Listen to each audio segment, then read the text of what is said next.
नमस्कार, आप देख रहे हैं एनएमएफ न्यूज और आपके साथ मैं हूं नमिता चौधरी। आपको याद होगा अभी हाल ही में उत्तर प्रदेश के मुख्यमंत्री योगी आदित्यनाथ को बम से उड़ाने की धमकी मिली थी। और सिर्फ सीएम योगी ही नहीं, राम मंदिर और यूपी एसटीएफ के चीफ को भी कुछ इसी तरीके की धमकी मिली थी। धमकी भरा मेल आया था और उसके बाद से ही बवाल मचा हुआ था। पुलिस महकमे में हड़कंप था। यूपी पुलिस लगातार जांच कर रही थी कि मेल किसने भेजा, कब भेजा, क्यों भेजा और किस आधार पर भेजा। आपको बताते चले, इस पूरे मामले में एक बड़ा अपडेट सामने आया है और अपडेट यह है कि मेल भेजने वालों को यानी धमकी देने वालों को यूपी पुलिस ने गिरफ्तार कर लिया है।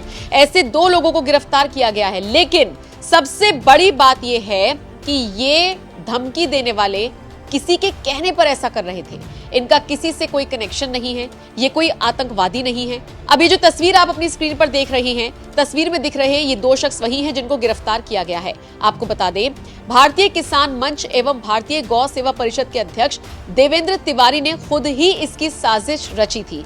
ये वही देवेंद्र है जिसने बताया था कि उसके पास एक मेल आया है। उस मेल में सीएम योगी, राम मंदिर और यूपी एसटीएफ के चीफ को धमकी दी गई है कि बम से उड़ा दिया जाएगा।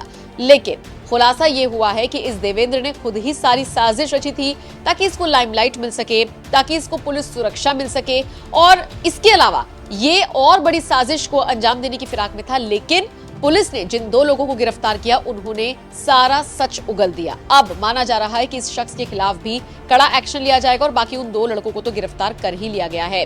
आपको बताते चले, मेल आया था आलम अंसारी खान के नाम से और इस देवेंद्र नाम का जो शख्स है, इसी के पास मेल आया था जिसमें लिखा था कि आप खुश ना हो, आपके जश्न को मातम में बदल दिया जाएगा।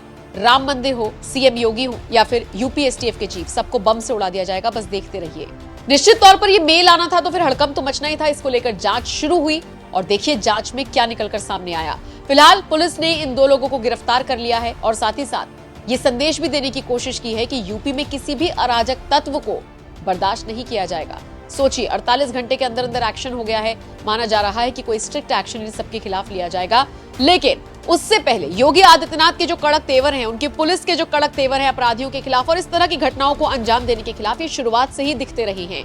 2017 जब से योगी आदित्यनाथ सत्ता में आए हैं, तभी से वो अपने इस अंदाज को लेकर काफी पॉपुलर हो रही हैं। बहन बेटियों के साथ कोई छेड़छाड़ करेगा तो उसके खिलाफ भी योगी आवाज बुलंद करते हैं और डंके की चोट पर बोलते हैं। योगी आदित्यनाथ के एक धाकड़ बयान के साथ आपको छोड़े जा रहे हैं। फिलहाल इस पूरी खबर को लेकर आप क्या राय रखते हैं, कमेंट करके जरूर बताएं। देश के अंदर सैनिक स्कूलों की परंपरा ये उत्तर प्रदेश ने 1960 में प्रारंभ की थी, जब डॉक्टर संपूर्णानंद जी उत्तर प्रदेश के मुख्यमंत्री थे। और डॉक्टर संपूर्णानंद जी ने पहला सैनिक स्कूल देश का उत्तर प्रदेश की राजधानी लखनऊ में स्थापित किया। मुझे 2017 में लखनऊ के सैनिक स्कूल में जाने का अवसर प्राप्त हुआ था,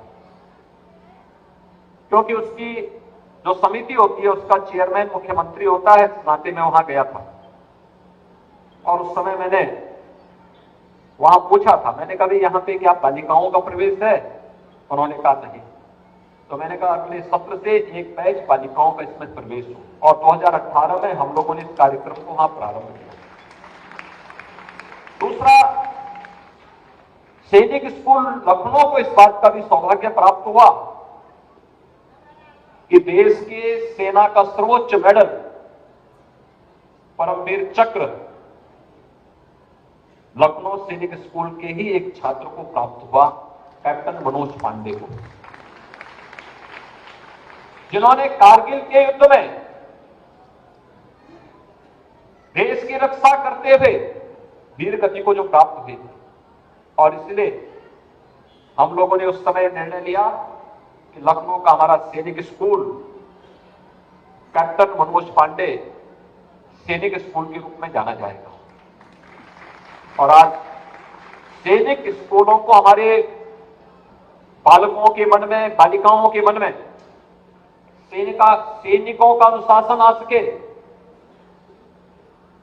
मेरा जो कुछ भी है वह मातृभूमि के लिए है। पहला देश, धर्म, फिर परिवार और फिर अंत में अपना व्यक्तिगत जो कुछ भी है वो मेरा अंत में आएगा। अगर ये भाव हम सब भारतवासियों के मन में आ गया